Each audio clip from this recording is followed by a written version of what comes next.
Good morning everyone.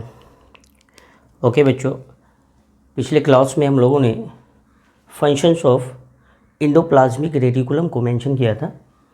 Common function हम लोगों ने इंडोप्लाज्मिक रेटिकुलम के रिगार्ड बात किया था। Helpful in intracellular transport of materials, that is acts as circulatory system of the cell. Circulatory system है ना, इंट्रासेल्युलर ट्रांसपोर्ट में ये हेल्प करता है। दूसरा फंक्शन हम लोग देखा था, provides mechanical support, that is acts as cytoskeleton. ये जो सेल है, न्यूक्लियस है, न्यूक्लियर मेम्ब्रेन इस तरह से बाहर की तरफ इवेजिनेट है, आउटवर्ड इनफोल्डिंग है। कोई भी शॉक लगता है, चोट लगती है, तो ये क्या करता है, न्यूक्लियस को है ना मैकेनिकल सपोर्ट देता है, ये इसको सेफ रखता है, शॉक एब्जॉर्बर का काम करता है। दैट मीन्स मैकेनिकल सपोर्ट में साइटोस्केलेटन का काम करेगा। Helpful in the formation of desmotubules. एक सेल का, ये एक सेल है, दूसरा सेल है आसपड़ोस वाला सेल, ये इस तरह से क्या करेगा एक सेल का दूसरे सेल के साथ कनेक्शन रखेगा। किसके साथ रखेगा? डेस्मोट्यूब्यूल्स। ये एक्चुअली जो देखा जाएगा ये प्लांट सेल में होगा, ये इस तरह से प्लांट सेल में यहाँ पे प्लाज्मोडेस्माटा होता है, उसके अंदर इंडोप्लाज्मिक रेटिकुलम का ट्यूब्यूल्स और दूसरे सेल के इंडोप्लाज्मिक रेटिकुलम का ट्यूब्यूल्स इस तरह से क्या करेगा, साइटोप्लाज्मिक ब्रिजेस को कंटिन्यू करेगा। तो डेस्मोट्यूब्यूल्स किसके अंदर से जाएंगे? ये प्लाज्मोडेस्माटा के अंदर से ये क्या करेंगे, एक सेल को दूसरे सेल के साथ जोड़ेंगे।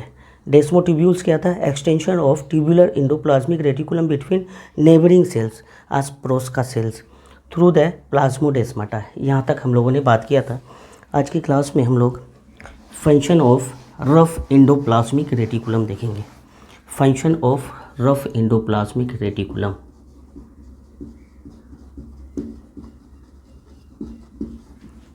RER, rough endoplasmic reticulum. यहाँ पे फंक्शंस की बात करेंगे। Rough endoplasmic reticulum, smooth endoplasmic reticulum. Rough endoplasmic reticulum actually क्या करता है? Provide surfaces for ribosomal attachment. Rough वाला पार्ट है, दैट मीन्स ये न्यूक्लियस है, न्यूक्लियर मेम्ब्रेन इस तरह से बाहर की तरफ फैल गया है। न्यूक्लियर मेम्ब्रेन में इस तरह से सरफेस में, न्यूक्लियस के सरफेस में राइबोसोम्स अटैच है। ये राइबोसोम्स मेम्ब्रेन में अटैच है, तो मेम्ब्रेन के साथ कुछ दूर तक क्या होगा, रफ वाला पार्ट के साथ भी अटैच हो जाएगा। तो अटैचमेंट के लिए यहाँ पे सरफेसेस प्रोवाइड कौन करेगा? रफ इंडोप्लाज्मिक रेटिकुलम राइबोसोम को अटैच करेगा। तो उसके लिए क्या करेगा? Provide surfaces.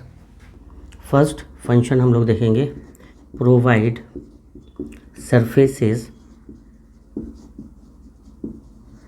For ribosomal attachment, for ribosomal attachment.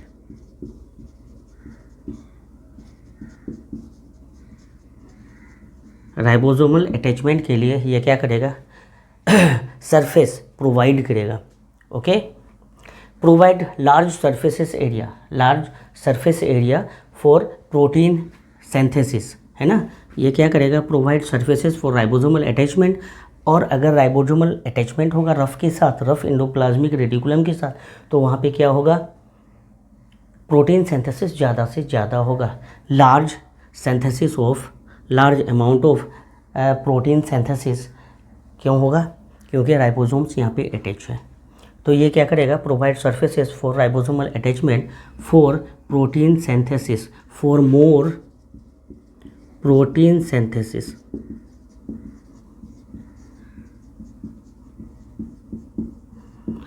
ये पहला फंक्शन हम लोगों ने देखा। दूसरा फंक्शन यहाँ पे हम लोग देखेंगे, पैकेजिंग का काम होता है। Involve in processing and packaging of protein produce bye ribosome with A lumen. यहाँ पे जो ल्यूमेन है, ये वाला पार्ट ल्यूमेन में चल जाएगा, प्रोटीन सिंथेसिस होगा और ल्यूमेन में चल जाएगा। तो ये यहाँ पे क्या होगा? ये जो रफ इंडोप्लाज्मिक रेटिकुलम है, ये प्रोसेसिंग पैकेजिंग में इन्वॉल्व होगा। Involve in processing and packaging, processing and packaging of, involved in processing and packaging of protein produced by ribosome, produced by ribosomes, provide by ribosomes within its lumen.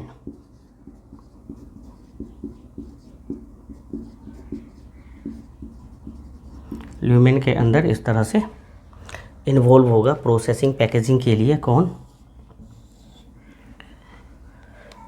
Okay, rough endoplasmic reticulum involve होगा processing packaging of protein produce by ribosomes within its lumen. ये तो एक function होगा। अब दूसरा function क्या होगा? Formation करेगा न्यूक्लियर मेम्ब्रेन का around the outer chromosomes during cell division. तो फॉर्मेशन ऑफ, थर्ड हम लोग देखेंगे, formation of nuclear membrane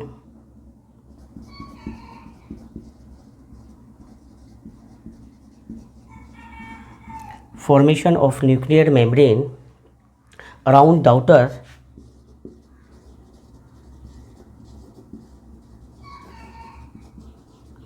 chromosome।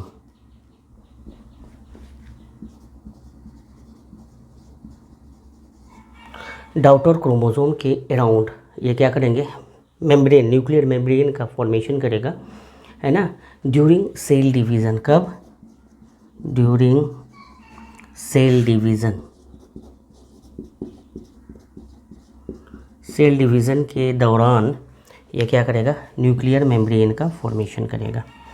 जैसे एक सेल है, पेरेंट सेल है, ये डिवाइड होगा तो न्यूक्लियस पहले डिवाइड होंगे, है ना। तो न्यूक्लियस जो डिवाइड होंगे तो न्यूक्लियस के डिवाइड होने से पहले एक्चुअली न्यूक्लियर मेम्ब्रेन तो गायब हो जाता है, क्रोमोसोम डिवाइड होता है, ऑपोजिट पोल की तरफ हाफ हाफ जाता है, फिर उसके ऊपर इस तरह से कवरिंग होती है जिसको न्यूक्लियर मेम्ब्रेन बोलते हैं। तो यहाँ पे ये क्या करता है? फॉर्मेशन करता है न्यूक्लियर मेम्ब्रेन का। इस तरह से न्यूक्लियर मेम्ब्रेन का फॉर्मेशन करता है। ये पेरेंटल सेल है, ये डॉटर सेल है। न्यूक्लियस डिवाइड करेंगे, दैट मीन्स क्रोमोसोम डिवाइड होंगे, हाफ क्रोमोसोम्स, फिर इसके अराउंड क्या होगा? न्यूक्लियर मेम्ब्रेन का फॉर्मेशन होगा। ओके, तो ये फंक्शन क्या करता है? रफ इंडोप्लाज्मिक रेटिकुलम का ये फंक्शन होता है। नेक्स्ट फंक्शन जो होता है, formation of smooth endoplasmic reticulum by detachment. ये जो राइबोसोम है इंडोप्लाज्मिक रेटिकुलम के सरफेस में ये अटैच है, जैसे ही डिटैच हो जाएगा तो ये रफ वाला पार्ट किस में कन्वर्ट हो जाएगा? स्मूथ वाला पार्ट में कन्वर्ट हो जाएगा। तो यहाँ पे ओरिजिन की अगर बात करें तो स्मूथ इंडोप्लाज्मिक रेटिकुलम का ओरिजिन किससे होता है? रफ इंडोप्लाज्मिक रेटिकुलम से, है ना। किस तरह से होती है? राइबोसोमल डिटैचमेंट करके। अपने पास राइबोसोम है तो रफ है, हटा दिया तो स्मूथ हो जाएगा। तो ये स्मूथ इंडोप्लाज्मिक रेटिकुलम में कन्वर्ट हो जाएंगे। कौन? Rough endoplasmic reticulum converts into smooth endoplasmic reticulum by detachment of ribosome. That means formation of smooth endoplasmic reticulum by ribosomal detachment.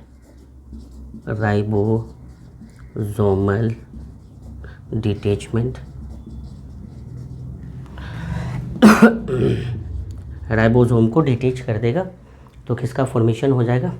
Smooth endoplasmic reticulum का फॉर्मेशन हो जाएगा। तो formation of smooth endoplasmic reticulum by detachment of ribosome. Okay, rough वाला part smooth में convert हो जाएगा। ये तो हमारा कॉमन फंक्शन इंडोप्लाज्मिक रेटिकुलम का था। ये हमारा कॉमन फंक्शन क्या है? रफ इंडोप्लाज्मिक रेटिकुलम का है। अब हम लोग फंक्शन देखेंगे स्मूथ इंडोप्लाज्मिक रेटिकुलम का, जहाँ से नीट में बहुत ज़्यादा क्वेश्चन बनता है स्मूथ इंडोप्लाज्मिक रेटिकुलम का function.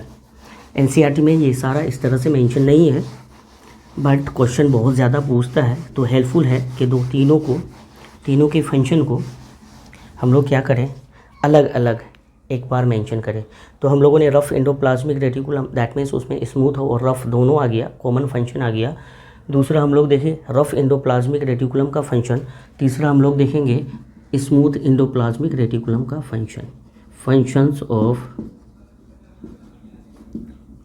Smooth endoplasmic reticulum, SER।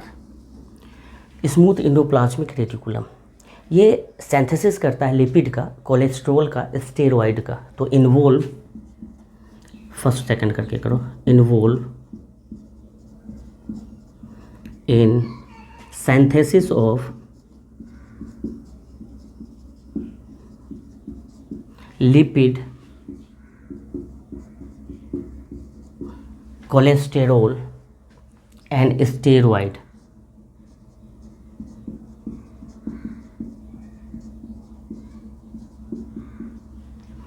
Cholesterol and steroid ATC, ये फॉर्मेशन सिंथेसिस करता है लिपिड का, कोलेस्टेरोल का, स्टेरॉइड का। मेन फंक्शन जो होता है लिपिड फॉर्मेशन करना। स्मूथ इंडोप्लाज्मिक रेटिकुलम जहाँ पे राइबोसोम नहीं है, डिटेच है, ये लिपिड का फॉर्मेशन करता है। कोलेस्ट्रॉल और स्टेरॉइड साथ साथ बनते हैं। मेनली ये जो प्रोड्यूस करते हैं लिपिड को फॉर्म करते हैं। दूसरा फंक्शन हम लोग देखेंगे site of glycogenolysis and glycogenesis, ये यहाँ पे होता है। दैट मीन्स ग्लाइकोजन मेटाबॉलिज्म होता है। Site of glycogenolysis, site of glycogenolysis. Glycogenolysis कहने का मतलब ग्लाइकोजन का टूटना ग्लूकोज में। हिंदी में मैं लिख देता हूँ टूटना।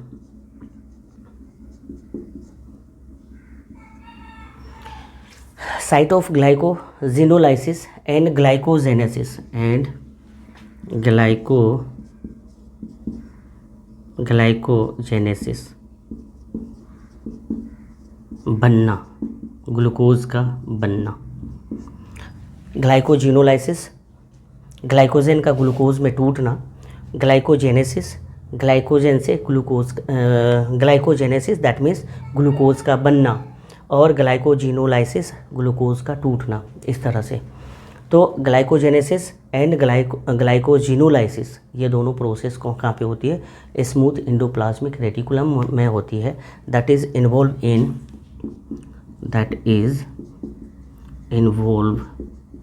इन glycogen metabolism.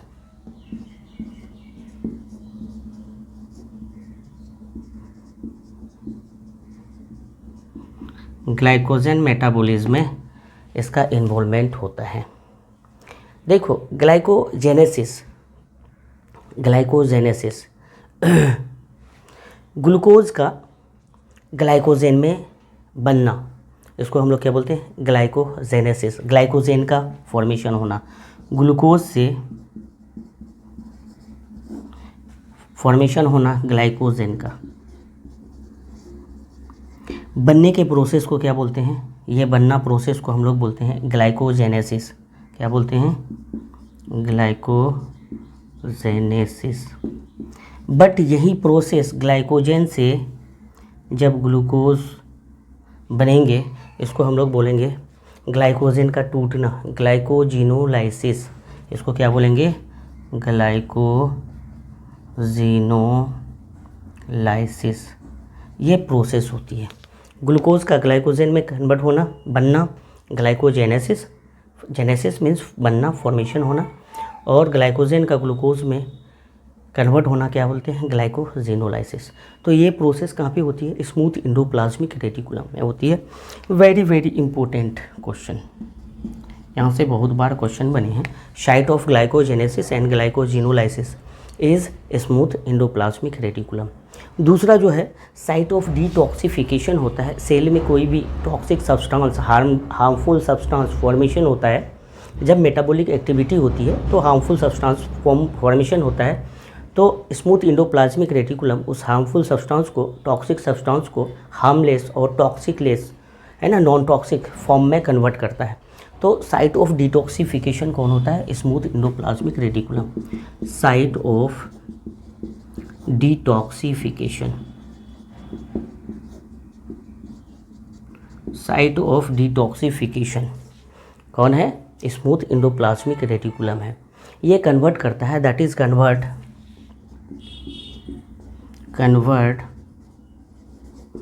Harmful substance into harmless substance. Harmful toxic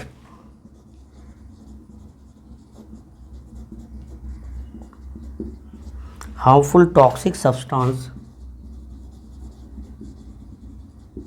into harmless non-toxic substance.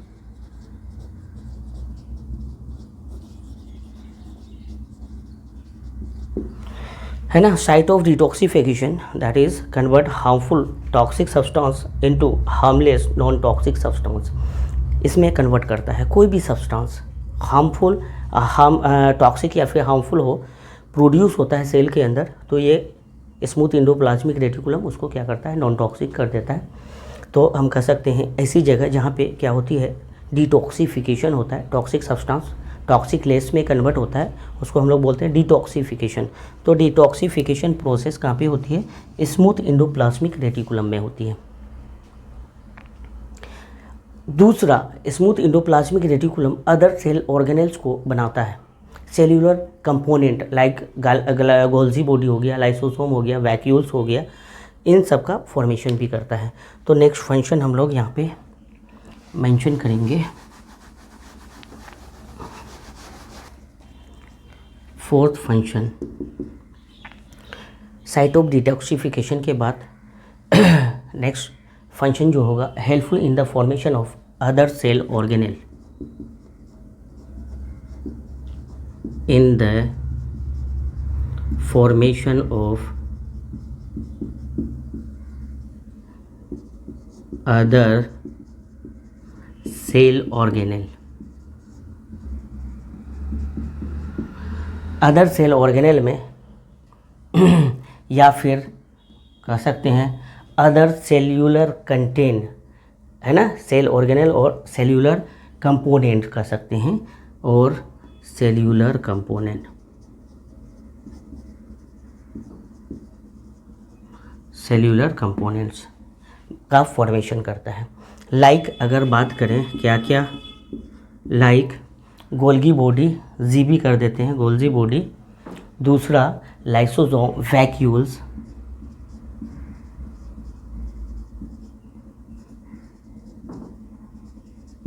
ETC, ये सब बॉडी का फॉर्मेशन होता है. सेल ऑर्गेनेल्स का दो या फिर सेल्यूलर कंपोनेंट्स का दो, इसका फॉर्मेशन कौन करता है, हेल्प करता है. एक्चुअली यहाँ पे जो फॉर्मेशन होता है, जैसे गोल्जी बॉडी हो, लाइसोसोम हो, वैक्यूल्स हो, तो एक्चुअली एंडोप्लाज्मिक रेटिकुलम का गोल्जी बॉडी के साथ अटैचमेंट होता है और मिल के ये काम करता है. तो गोल्जी बॉडी का फॉर्मेशन स्मूथ एंडोप्लाज्मिक रेटिकुलम के साथ होगा. यहाँ पे गोल्जी बॉडी का फॉर्मेशन कैसे होता है, ये एंड वाला पार्ट जो ट्यूब्यूल्स है, ये वेसाइकल्स बनाते हैं, फिर वेसाइकल्स एक साथ हो जाते हैं, मिल जाते हैं, ट्यूब्यूल्स का फॉर्मेशन करता है, और ये ट्यूब्यूल्स इस तरह से मिल के गोल्जी बॉडी का सिस्टर्नी का फॉर्मेशन करता है. और यहाँ से फिर सेक्रेशन होती है अदर सेल ऑर्गेनेल्स का, लाइसोसोम, वैक्यूल्स का. तो smooth endoplasmic reticulum Golgi body का फॉर्मेशन करता है, और ये दोनों मिल के किसका, लाइसोसोम, वैक्यूल्स का फॉर्मेशन करता है. एक सिस्टम होती है गल सिस्टम, जिसके बिहाफ पे लाइसोसोम का फॉर्मेशन होता है, वहाँ पे एसोसिएशन होता है. इस तरह से एंडोप्लाज्मिक रेटिकुलम ER और गोल्जी बॉडी, है ना, ER और गोल्जी बॉडी, ये दोनों मिलके लाइसोसोम का फॉर्मेशन करता है. लाइसोसोम का L से मैं मेंशन करता हूँ. तो ये सिस्टम होती है गल सिस्टम, GERL सिस्टम बोलते हैं या फिर कम्प्लेक्स बोलते हैं. तो इस तरह से सिर्फ हमें यहाँ पे रफ एंडोप्लाज्मिक रेटिकुलम का फंक्शन देखना है, तो ये हेल्प करता है formation of other cell organelle और सेल्यूलर कंपोनेंट. तो यहाँ पे तीनों आ जाता है, गोल्जी बॉडी, लाइसोसोम, वैक्यूल्स, क्योंकि ये लाइसोसोम्स का मेनली फॉर्मेशन करता है, वैक्यूल्स का फॉर्मेशन करता है. तो यहाँ पे Golgi body simple smooth endoplasmic reticulum क्या करते हैं, गोल्जी बॉडी बनाते हैं. तो ये फंक्शन हो गया इसका गोल्जी किसका, स्मूथ एंडोप्लाज्मिक रेटिकुलम का. ओके, नेक्स्ट क्लास में हम लोग गोल्जी बॉडी से स्टार्ट करेंगे. Single membrane bound cell organelles में एंडोप्लाज्मिक रेटिकुलम हम लोग फिनिश किए. दूसरा जो सेल ऑर्गेनेल्स होगा गोल्जी बॉडी होगा. नेक्स्ट में GB Golgi body. Okay, thank you.